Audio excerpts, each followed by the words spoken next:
This is the Eternal Record Bible, dictated by Yeshua HaMashiac, transcribed by Heaven's 12th General. Bel and the Dragon, Lost Book. Preface. This is the account once joined to the Book of Daniel, a testimony of how idols are exposed as lies, and how my servant Daniel was vindicated against the deceit of Babylon. It tells how Bel, the so-called God, was revealed to be nothing more than an idol fed by priests in secret, and how the great dragon, worshipped by the Babylonians, was destroyed without sword or spear. It shows that all strength of idols is vanity, and that those who put their trust in them will be confounded. This book was removed by councils of men, yet it carries my signature against idolatry and the false worship of nations.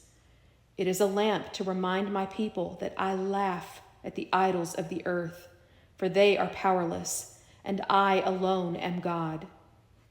Daniel's faith brought forth deliverance again, even when he was cast into the lion's den, for no beast can devour the one whom I preserve. This is indeed a lost book, but I breathe upon it again and restore it to its place. Yeshua HaMashiac. Chapter 1.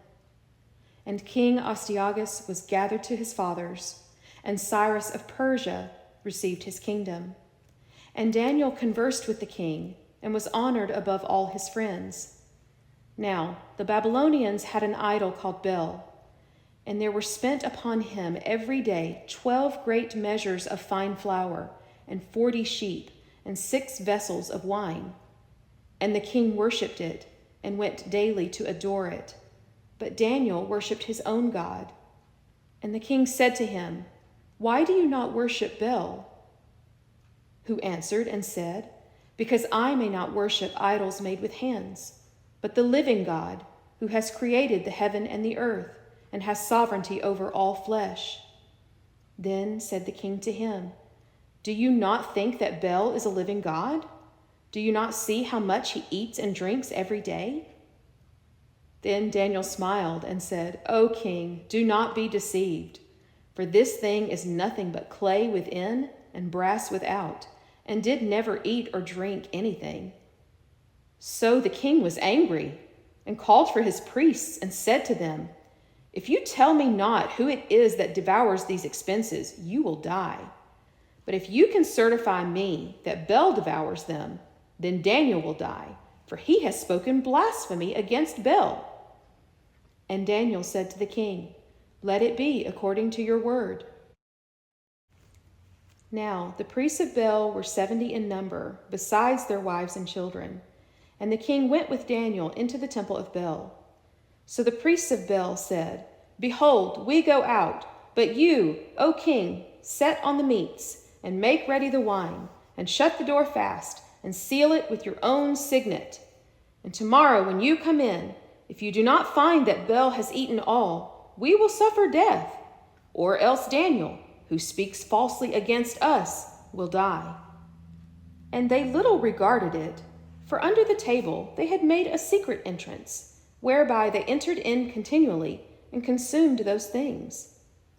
So when they had gone out, the king set the meats before Bel.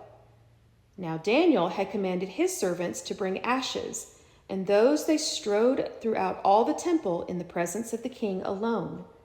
Then they went out and shut the door, and sealed it with the king's signet, and so departed. Now in the night came the priests with their wives and children, as they had been accustomed, and did eat and drink up all.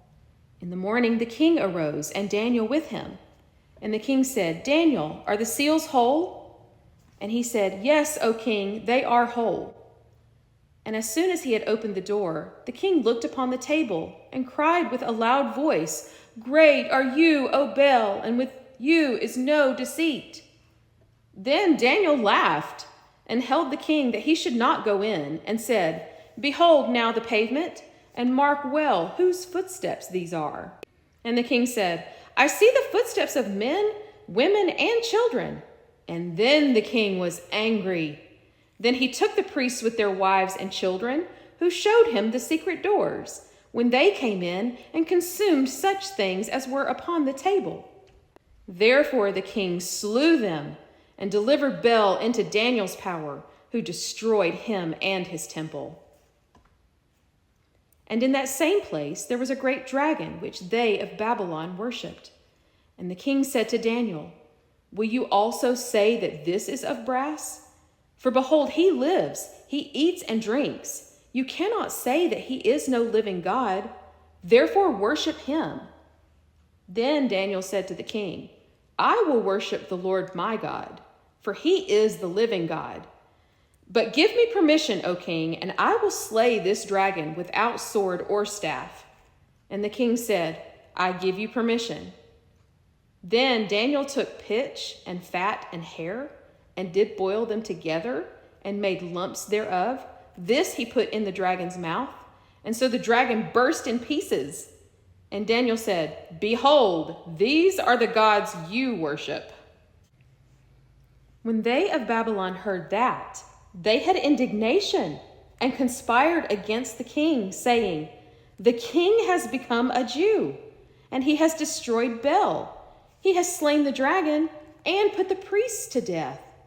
So they came to the king and said, Deliver us Daniel, or else we will destroy you and your house. Now, when the king saw that they pressed him sore, being constrained, he delivered Daniel to them, who cast him into the lion's den, where he was 6 days. And in the den there were 7 lions, and they had given them every day 2 carcasses and 2 sheep. But then they were not given to them, to the intent they might devour Daniel. Now there was in Jewry a prophet called Habakkuk, who had made pottage, and had broken bread in a bowl, and was going into the field for to bring it to the reapers. But the angel of the Lord said to Habakkuk, Go, carry the dinner that you have into Babylon to Daniel, who is in the lion's den. And Habakkuk said, Lord, I never saw Babylon, neither do I know where the den is. Then the angel of the Lord took him by the crown, and bore him by the hair of his head, and through the vehemency of his spirit set him in Babylon over the den. And Habakkuk cried, saying, Oh, Daniel, Daniel, take the dinner which God has sent you.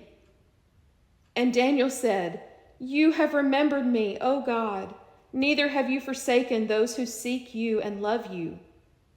So Daniel arose and ate, and the angel of the Lord set Habakkuk in his own place again immediately. Upon the 7th day, the king went to bewail Daniel. And when he came to the den, he looked in, and behold, Daniel was sitting. Then cried the king with a loud voice, saying, Great are you, O Lord God of Daniel, and there is none beside you. And he drew him out, and cast those who were the cause of his destruction into the den, and they were devoured in a moment before his face.